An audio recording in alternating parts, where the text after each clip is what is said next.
Okay, well the bridge is pretty much done. It's not quite done, you'll see why in a second. Today we're going to cover how do you deal with the look after it's been put together and all the spots that are missing paint. Stay tuned.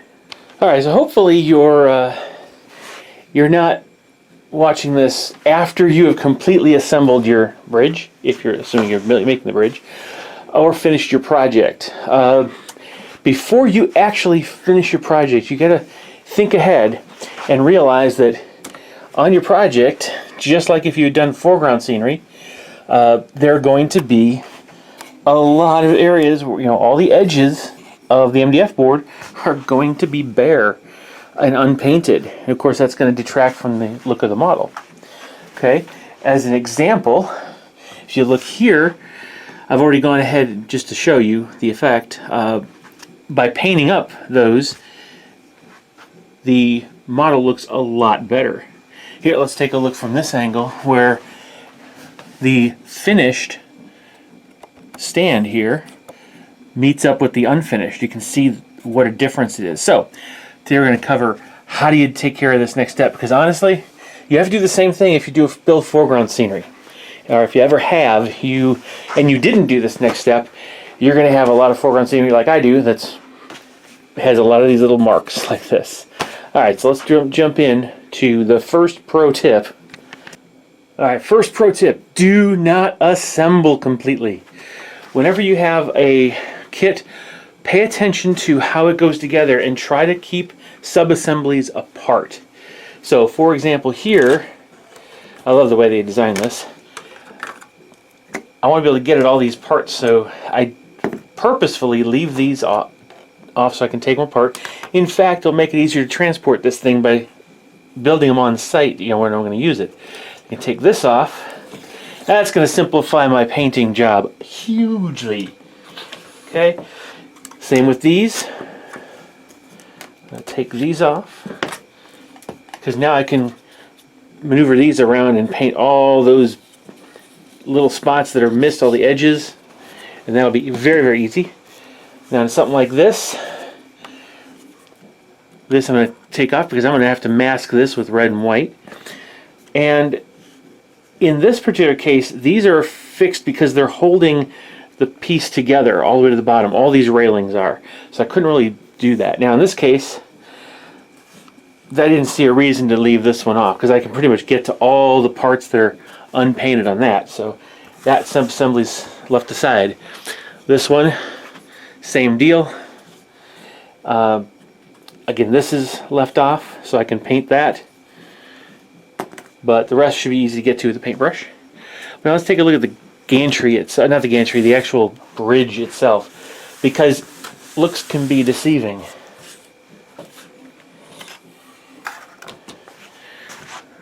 There it is. Alright, so looks like it's pretty well put together, but it's not. First thing is, this counterweight slides in. I did not glue it, left it separate because this will allow me to paint the pieces that aren't painted, and then without all the girders in the way, go ahead and do some weathering on this. Make it a whole lot easier to do it as a separate part. Now, when it comes to all this nice wood, as you saw in the last video, we painted this to get a nice wood color. But now we got the railings on it. Problem is, if I make a mistake painting those railings, I'm going to get white on my nice wood. So none of these are fixed in yet. Keep them separate. Paint these separately from these. And in fact, make sure these, don't put these in yet, so that these can stay nice and safely clean while you work on all the white paint on this. Same thing with this side, obviously. So we'll just go ahead and pull that off. Now, here's we'll call it pro tip 2. I'm not a professional, but I just like saying pro tip. Alright, here's the thing. When it comes to the inside here, now, in order to build this gantry, you actually have to, there's no way to make any of this part a sub-assembly. It has to go together in order for it to work, or to hold itself together. without breaking. Now, if you look closely, I'm sure you'll see some areas where I made a mistake and broke things. It doesn't take much. But you'll notice here, let's zoom in toward the, there we go. Now, you'll notice here at the bottom of these, this outer trim, this is 3 layers of MDF. What looks like a railing on the sheet, the actual centerpiece, and then the outside railing, what looks like a railing, and it's really just part of that girder structure. But you'll notice at the very bottom of that structure, the top edge is unpainted. Okay. Now you'll also notice in all these cases, the edges where they were laser cut, paint has crept in. So some of those areas do have paint on them.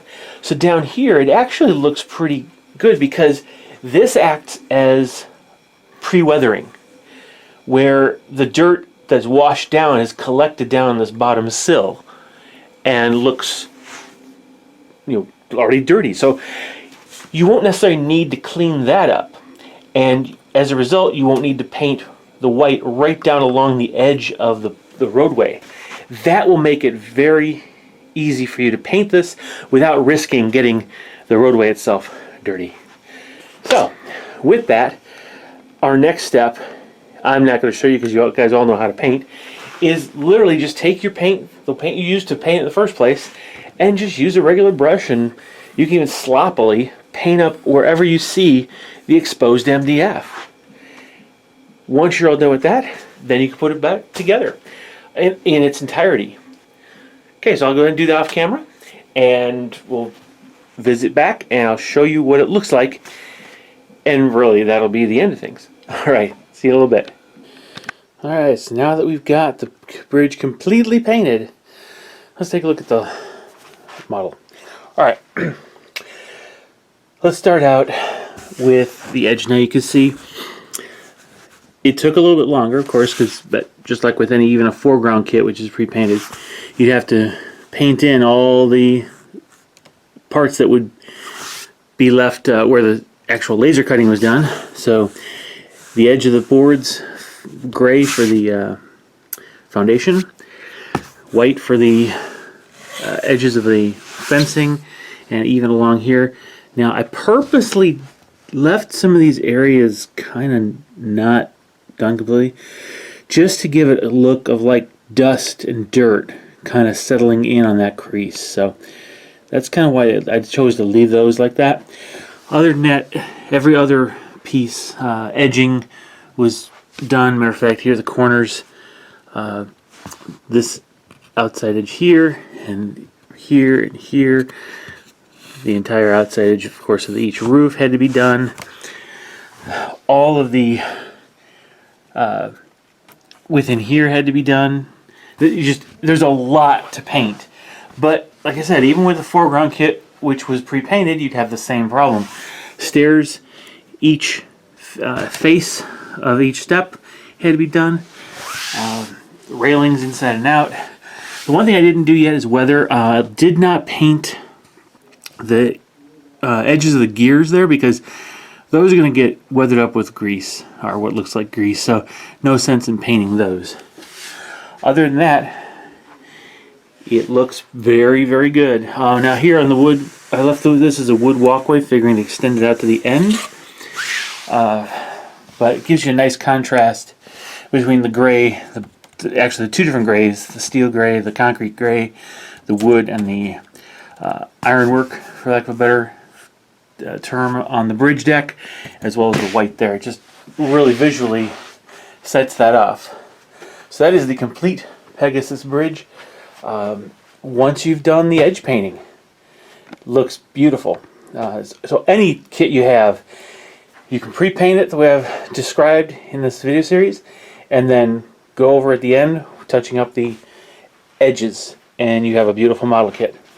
Alright, so go ahead and take a shot at some Sarissa or other MDF products that are not pre-painted, and see if you can make the model that you have in your mind's eye. Alright, so I hope you guys got something out of this video, and we'll see you guys in the next whatever comes next. Actually, yeah, stay tuned. I'm going to do a quick review of how to assemble this as you do it so that it makes it more portable, because this is a beast if you leave it in this condition. So, all right, see you guys next video. Bye.